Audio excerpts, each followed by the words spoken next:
Namaste and welcome to this exciting episode of Satology Debunking Mythology.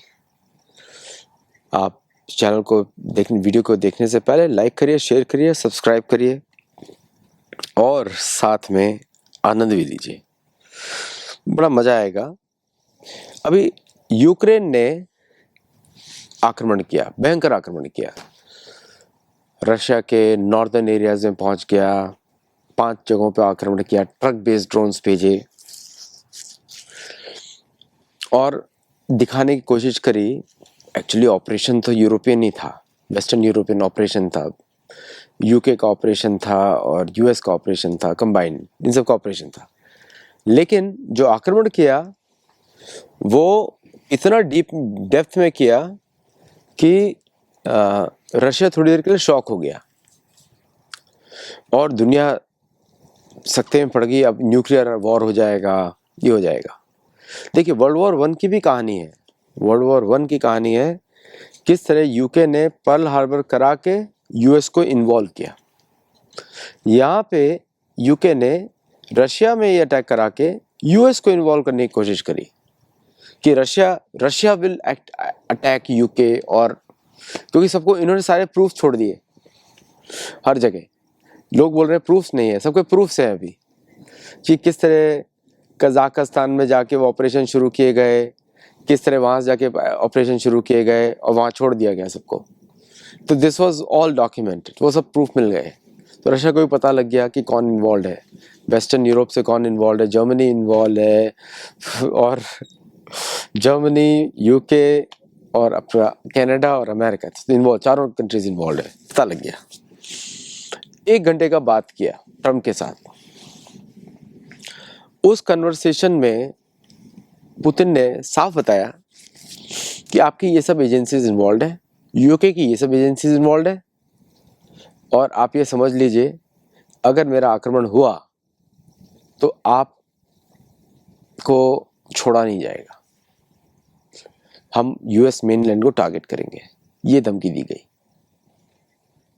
और Russia के पास सारे tools हैं, आप अगर ठीक से नक्शा को देखेंगे जादूरी नहीं है।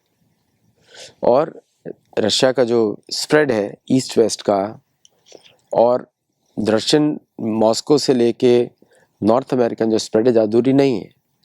6,000 किलोमीटर, 7,000 किलोमीटर, 8,000 किलोमीटर्स। और अगर ईस्ट की डायरेक्शन से आते हैं तो बिल्कुल भी नहीं है। अलास्का तो वहीं पर है, और अगर अलास्का से नीचे करेंगे वो तो 4,000। तो यूएस तो बहुत ही करीब हुआ। तो ये सारी कैलकुलेशन दिखाई गई। बोलते हैं कैलकुलेशन बड़ा सिंपल था, हमको तो नुकसान इतना होगा नहीं, आपको बहुत होगा, क्योंकि हमारे बहुत सारे ओपन एरियाज हैं, आपके ओपन एरियाज नहीं है, आपको तो बहुत ज़्यादा नुकसान होगा। तो when these calculations were shown तो सब लोग शांत हो गए। इसलिए आप देखेंगे न्यूज़ गायब हो गई है पूरी। चेकमेट हुआ है यहाँ पे, और रशिया ने बिना न्यूक्लियर थ्रेशोल्ड को क्रॉस किए हुए, ये बड़ी बात है रशिया के लिए, क्योंकि रशिया के न्यूक्लियर मिसाइल्स आर एक्टिवेटेड, सारी मिसाइल्स एक्टिवेटेड है।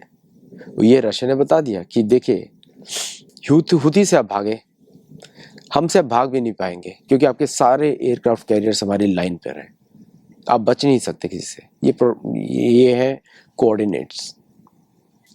And then you see the story emanating. मैं कुछ डेटा पढ़ रहा हूँ यहाँ के, and you will know what I am saying. तो ये जो डेटा आया है, ये आया है, देखिए ये जो डेटा आया है कि रशिया ने कंटिन्यू किया कन्वर्सेशन यूक्रेन के साथ जून 2 को।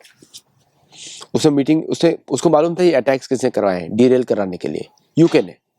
तो अगर वो मीटिंग को कैंसिल कर देता तो यूके जीत जाता, यूएस भी जीत जाता, लेकिन उसने नहीं किया। ये प्रोवोकेशन था, जैसे भारत के साथ बहुत बार होता है, because we don't know the inside story.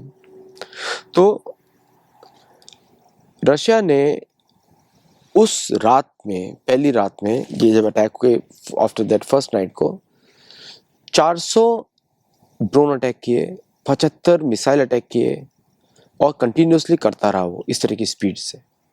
आप देखेंगे कोई भी part of Europe, Ukraine is not left which is not bomb now. और उड़ीसा को लेने की तैयारी करी तो ब्लैक सी फ्लीट पूरा एक्सेस ही चला जाएगा यूक्रेन के पास, और होने ही वाला है। Ukraine will not be there now.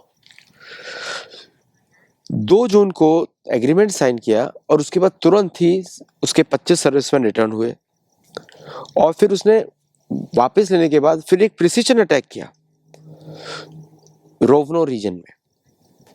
और रोवनो रीजन से वो अटैक्स, वो सब प्लानिंग की गई थी, तो बहुत सारे जनरल्स बंकर के अंदर ही मर गए। फिर उसने लॉन्ग रेंज मिसाइल से जितने भी फैक्ट्रीज हैं यूक्रेन की जो वेपन्स प्रोड्यूस कर सकती हैं उन सबको खत्म किया। बहुत सारे जर्मन इंस्टॉलेशंस आर ओवर। क्योंकि जर्मनी एक रोग कंट्री है। जर्मनी जो है वो पाकिस्तान के जैसे ही मान लीजिए, भारत के विरुद्ध भी काम करता है बहुत। उसने वो भी खत्म किया। फिर उसने आर्टिलरी सिस्टम से सुमी रीजन तक अटैक किया। अब सुमी को भी लेगा वो।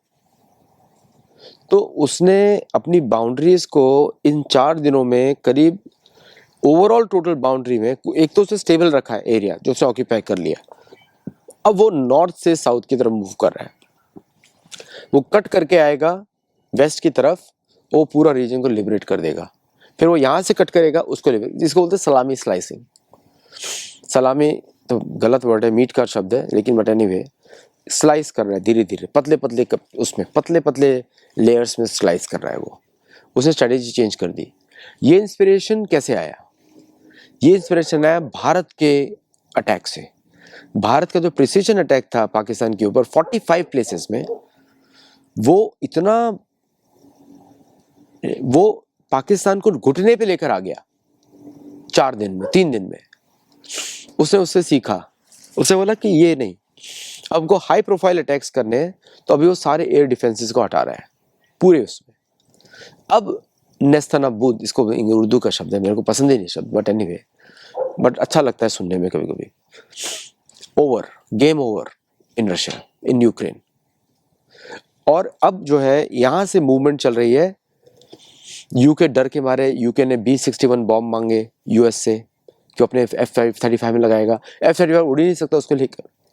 उसने बोला कि F-35 में लगाएगा, पॉसिबल नहीं है। टोर्नाडो में लगा सकता है, कहाँ तक जाएगा टोर्नाडो? ऑब्वियसली आ सकता है RAF US air force base Germany से उड़ सकता है। जर्मनी में सारे आलू बम रखे हुए हैं, ये टैक्टिकल न्यूक्लियर वेपन्स है। अमेरिका कभी भी स्ट्रेटेजिक नहीं देता, टैक्टिकल देता है। टैक्टिकल पाकिस्तान में भी रखे थे, इंडिया ने फोड़ दिए। जर्मनी में रखे हुए, कोई सोचा ही नहीं था पाकिस्तान में इंडिया फोड़ देगा, बट इंडिया डिड दैट। अब उसने रखे हैं जर्मनी में, उसको भी टैक्टिकल है वो, उसको भी वो फोड़ देगा। अब आती है बात कि whether those weapons can be used in Germany और नॉट। अब हमने थोड़ी दिनों न्यूज़ पढ़ी होगी कि America is retrieving some troops from Germany, क्योंकि Germany economy can not bear the cost. पर डे जो ट्रूप एक्सपेंसेस का जो कॉस्ट है जर्मनी को, वो आता है, पर डे का कॉस्ट आता है $200 मिलियन। कितना कर सकते हैं वो पर डे का कॉस्ट? इतना दे नहीं सकते। Who funds it? US government subsidizes it, majority of it. Equipments को मेंटेन करने का, आलू बम मेंटेन करने का, टू मेंटेन द बेसेस उनके कंट्रोल में है, सब कुछ इंक्लूडेड है इसके अंदर। Germany can not do it, Germany has to focus on their own. तो वो कर रहे हैं कि भाई आपका खर्चा आपका, इसीलिए यूएस ने बात किया कि will withdraw, because US also can not maintain. तो अब जो अप्रोच जो बन रही है यहाँ पे कि रशिया का ने यहाँ पे हीटअप किया, इसको सॉल्व करेगा वो 2-3 महीने में, उसको जल्दी जल्दी समाप्त करेगा, and then it will be ready for taking care of rest of the Europe. इसलिए रशिया ने फिनलैंड के पास में फोर्सेस बढ़ाई है, और इस बार यूज हो रही है P-800 ओनिक्स, जो कि ब्राह्मोसी है, P-80, वही मिसाइल जा रही है वहाँ पे। और उस मिसाइल के तैनात होने, क्योंकि अभी इस बार उसने सारी वही मिसाइल यूज करी हैं ब्राह्मोस टाइप की, लेकिन भारत की ब्राह्मोस का अलग ही कैटेगरी है, उसका ऑपरेटिंग सिस्टम ही अलग है, उसका एल्गोरिदम्स आर डिफरेंट। तो एस कर्व लेती है एंड में जाके, एंड वर्टिकल अटैक करती है वो, प्रिसीशन के लिए है वो, शिप्स के लिए बनी है कि शिप की चिमनी में घुस जाएगी या शिप के जो मेन कमांड सेंटर होता है वहाँ घुस जाएगी, तो वहाँ पे it will B severe damage. Aircraft carriers can not be moving. एक बार आपने बहुत डैमेज कर दिया प्लेटफॉर्म तो फिर it can not be used. अगर American aircraft carriers were scared by the Houthi missile, तो ब्रह्मोस तो it's a pin point accuracy missile, possible नहीं है. तो स्ट्रेटेजी हैज चेंज्ड. और यूक्रेन में पहली बार ज़ेलेंस्की जो है बंकर में बैठ के बात कर रहा है, खुल के नहीं घूम पा रहा है. Russian visits are stopped, sorry German visits are stopped. Germany was a man, German and Poland was a man. और पोलैंड को भी दिख गया उसकी फोर्सेस नहीं स्टैंड कर सकती. जितना भी उछल लो अपना चर्च के ऊपर या इसके ऊपर, भी स्टैंड नहीं कर सकती. So it is a checkmate in Ukraine you are looking at, और checkmate in Ukraine in a classical Russian style, और checkmate for the US in a Russian style. तो अब क्या करेगा US, क्या options हैं? I think the option will be to make peace. US is going to make peace with Russia going forward, and Ukraine's chapter is going to be closed forever. तो it's a good news for people who don't want war. जिसको युद्ध नहीं चाहिए, जो भी natural normal minded person होगा उसको युद्ध नहीं चाहिए, उसको आउटकम्स चाहिए, है ना. और अब next phase will begin that आप ये दें मैं ये लेता हूँ. That's going to start now. You give us this, I take this. That's going to begin. तो good news for everybody. And हम लोग को दुख होता है जब रशिया का कुछ लॉस होता है. We don't want loss for anyone, है ना. So it is a great chess move, and this is a good news I wanted to share with you.